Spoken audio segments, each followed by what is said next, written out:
مشکلات سے نکلنا چاہتے ہیں، تکلیفوں کو دور کرنا چاہتے ہیں اور دولت سے مالا مال ہونا چاہتے ہیں، رزق چاہتے ہیں، کاروبار میں ترقی چاہتے ہیں، آپ اپنے غموں کو دور کرنا چاہتے ہیں، آپ اپنی تکلیفوں کو مٹانا چاہتے ہیں، آپ اپنی ساری مشکلات کا حل چاہتے ہیں۔ بسم اللہ الرحمن الرحیم۔ السلام علیکم ورحمۃ اللہ وبرکاتہ۔ معزز سامعین کرام، آج جو ہم آپ کے سامنے حاضر ہوئے ہیں، یہ دولت کا وظیفہ، مال کا وظیفہ، رزق کا وظیفہ، عزت کا وظیفہ لے کر اگر مال کی وجہ سے پریشان ہیں تو اس عمل کے بعد انشاءاللہ دولت سے مالا مال ہو جائیں گے۔ رزق کی وجہ سے پریشان ہیں تو اس عمل کے بعد انشاءاللہ آپ رزق کی وجہ سے کبھی پریشان نہیں ہوں گے اور رزق سے مالا مال ہو جائیں گے۔ کاروبار میں ترقی ہوگی اور اتنی ترقی ہوگی کہ آپ کے رشتہ دار آپ کے پیچھے گھومیں گے اور پوچھیں گے کہ ایسے اچانک تبدیلی کہاں سے آئی اور اتنا پیسہ کہاں سے آ گیا۔ معزز سامعین کرام، یہ وہ عمل ہے جس نے بھی آج تک یہ عمل کیا وہ ساری زندگی دولت سے مالا مال ہوا، رزق سے مالا مال ہوا، اللہ کے غیبی خزانوں سے اسے رزق ملا ہے۔ معزز سامعین کرام، تو آئیے چلتے ہیں اس عمل کی طرف جس عمل کے ذریعے سے رزق ملتا ہے۔ تو اس میں سب سے پہلے آپ نے صدقہ دینا ہے۔ کیا کرنا ہے؟ صدقہ دینا ہے۔ صدقہ کیوں دینا ہے، کیسے دینا ہے، کسے دینا ہے اور کتنا دینا ہے؟ تو سب سے پہلے صدقہ کیوں دینا ہے؟ صدقے سے بلائیں ٹل جاتی ہیں، مصیبتیں دور ہو جاتی ہیں، تکلیفیں ختم ہو جاتی ہیں، اللہ رب العزت راضی ہو جاتا ہے، اللہ کی مدد شامل حال ہو جاتی ہے، اللہ کی نصرت شامل حال ہو جاتی ہے، اور سب سے بڑی بات پرانی سی پرانی بیماری نکل جاتی ہے، لاچاری نکل جاتی ہے، تنگ دستی ختم ہو جاتی ہے۔ اور کس سے دینا ہے؟ غریب، فقیر، مسکین، محتاج کو ڈھونڈ ڈھونڈ کے آپ نے صدقہ دینا ہے۔ اور کتنا دینا ہے؟ حسب استطاعت، حسب توفیق آپ نے دینا ہے۔ اور کیسے دینا ہے؟ دایاں ہاتھ دے تو بائیں کو نہ پتہ چلے، بایاں ہاتھ دے تو دائیں ہاتھ کو نہ پتہ چلے کہ آپ نے کیا دیا ہے۔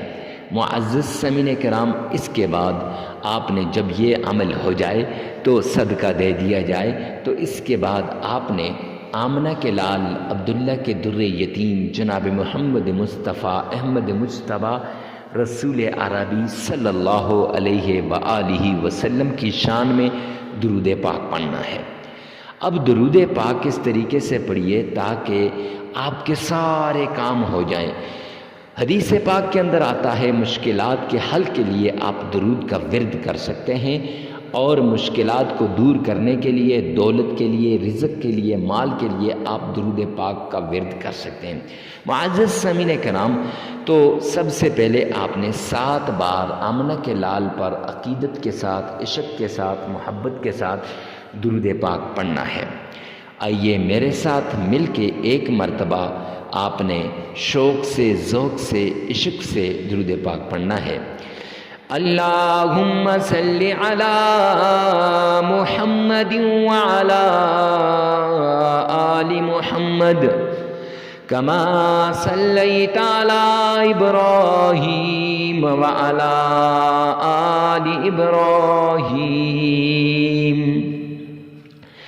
انکا حمید مجید۔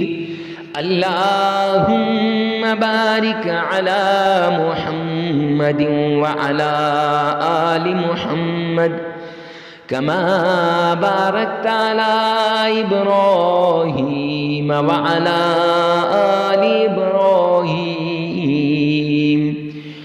انکا حمید مجید۔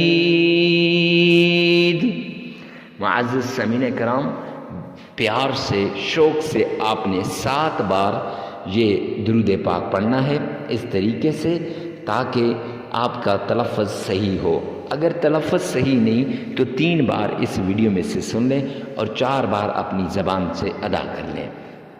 پھر اس کے بعد آپ نے درود پاک پڑھنے کے بعد دولت کی یہ تسبیح رزق کی یہ تسبیح، مال کی یہ تسبیح پڑھنے سے پہلے تعوذ پڑھنا ہے 7 بار، ایسے طریقے سے کہ آپ کا تلفظ صحیح ہو۔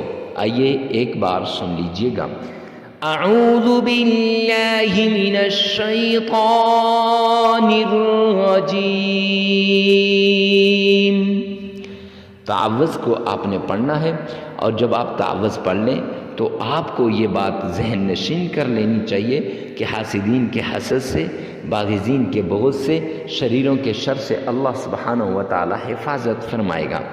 اب تعوذ پڑھنے کے بعد تسمیہ، بسم اللہ الرحمن الرحیم، تسمیہ پڑھ لیں۔ معزز سامعین کرام، تسمیہ 7 بار تعوذ، 7 بار تسمیہ پڑھ لیں، اور یہ یاد رکھیں کہ تلفظ صحیح ہو، نہیں تو 3 بار اس ویڈیو میں سے سن لیں اور 4 بار اپنی زبان سے ادا کر لیں۔ پھر اس کے بعد آپ نے جب تعوذ بھی ہو گیا اور تسمیہ بھی ہو گیا تو پھر دولت کی یہ تسبیح، رزق کی یہ تسبیح، مال کی یہ تسبیح کون سی؟ فَبِأَيِّ آلَاءِ رَبِّكُمَا تُكَذِّبَانِ، یہ 313 مرتبہ آپ نے پڑھنی ہے، 313 مرتبہ۔ اور پھر اس کے ساتھ قرآن پاک کی یہ سورت، اعوذ باللہ من الشیطان الرجیم، بسم اللہ الرحمن الرحیم، انا اعطیناک الکوثر فصل لربک وانحر ان شانئک هو الابتر۔ تو یہ آپ نے صرف اور صرف 7 بار یہ سورہ کوثر پڑھنی ہے۔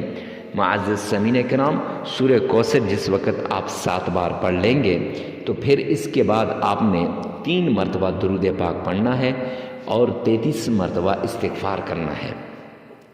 استغفار اس طریقے سے نہیں کہ آپ ادھر باتیں کر رہے ہوں اور ادھر ساتھ استغفر اللہ کر رہے ہیں، نہیں، استغفر اللہ استغفر اللہ استغفر اللہ، ایک لفظ کو واضح کر کے۔ اور یہ یاد رکھیں یہ عمل 7 دن کرنا ہے، لگاتار ناغہ نہیں کرنا۔ جگہ کی قید نہیں ہے، چلتے پھرتے اٹھتے بیٹھتے آپ اس عمل کو کر سکتے ہیں، ہر جگہ کر سکتے ہیں۔ اور وقت کی قید بھی نہیں ہے، فجر کی نماز کے بعد، ظہر کی نماز کے بعد، عصر کی نماز کے بعد، یا مغرب کی نماز کے بعد، یا عشاء کی نماز کے بعد آپ اس عمل کو کر سکتے ہیں۔